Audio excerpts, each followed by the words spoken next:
what exactly do you do? Um, I'm an early Head Start teacher.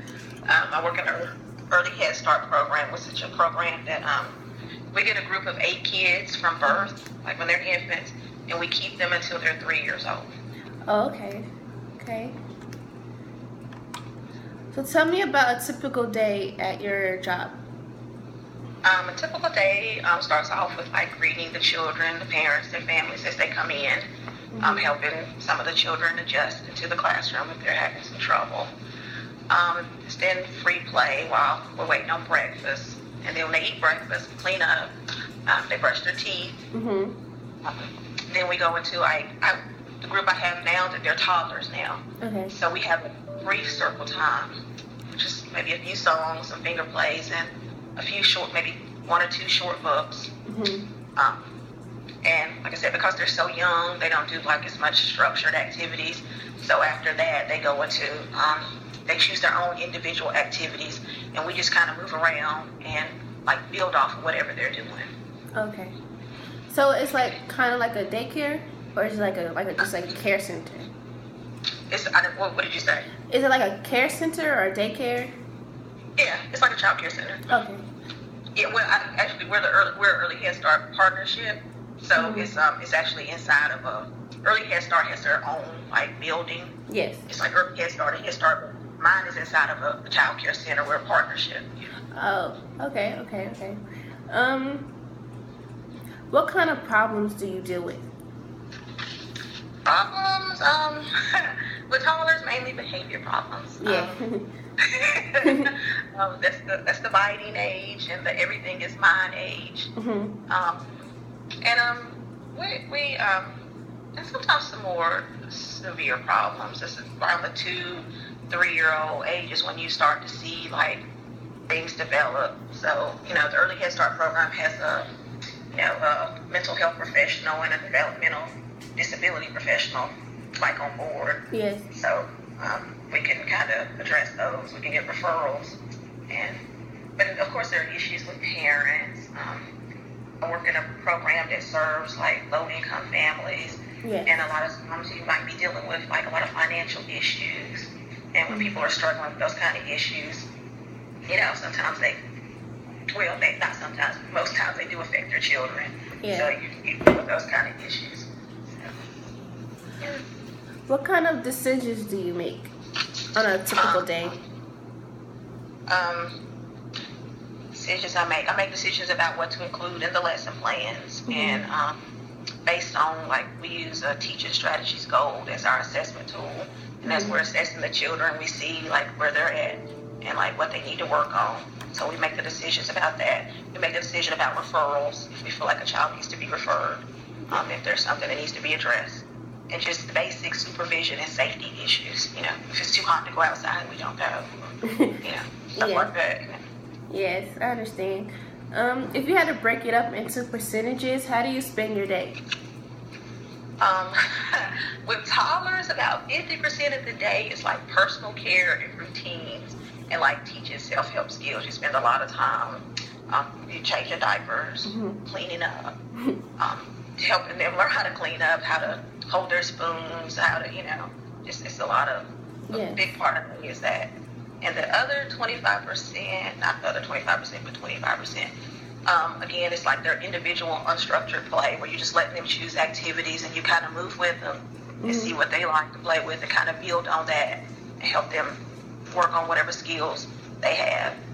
And then the rest of the day is, like I said, a very small percentage is like structure when we sit down with them because they don't, they're too young to sit for long periods of time. Yes. And about 15 to 20% is talking to parents. We have a family advocate from Early Head Start and planning with the other teacher.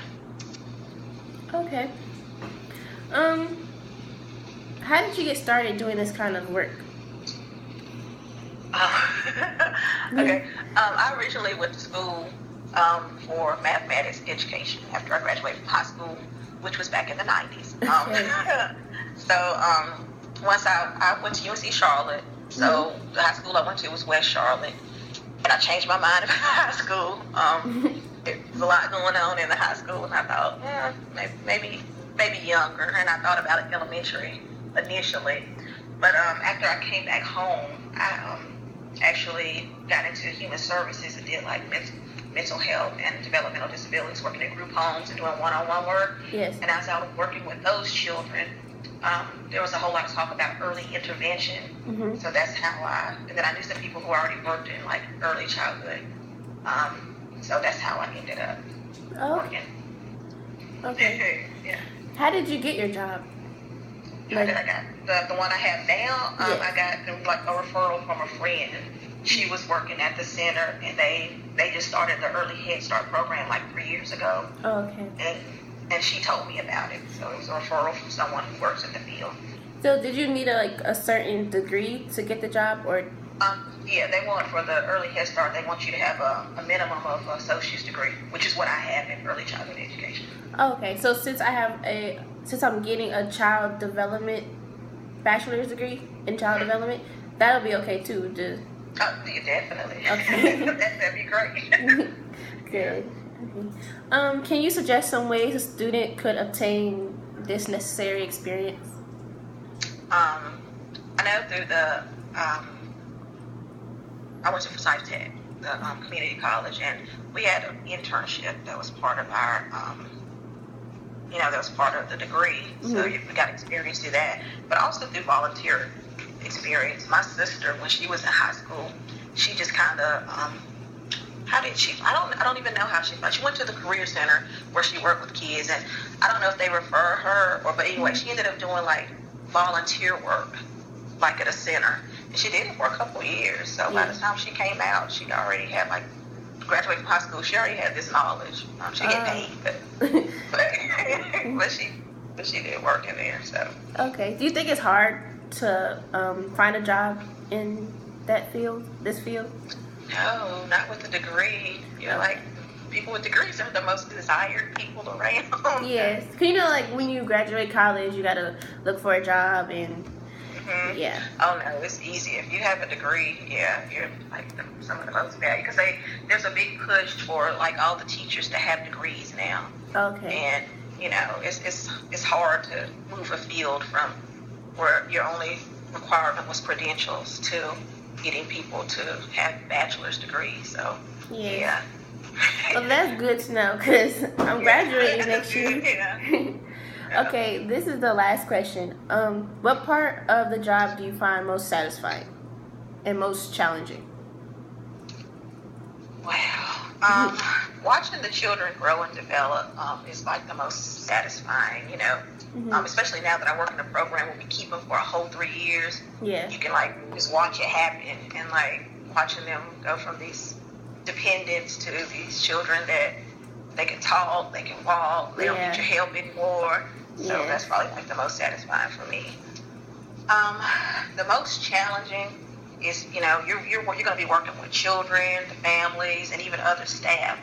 And everyone, you have all these personalities, all these different needs, and trying to find a balance so that you're not stressed out. Yeah. And still able to manage everything that's going on.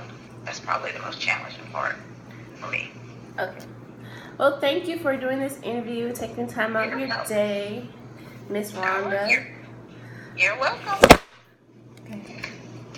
Pause there.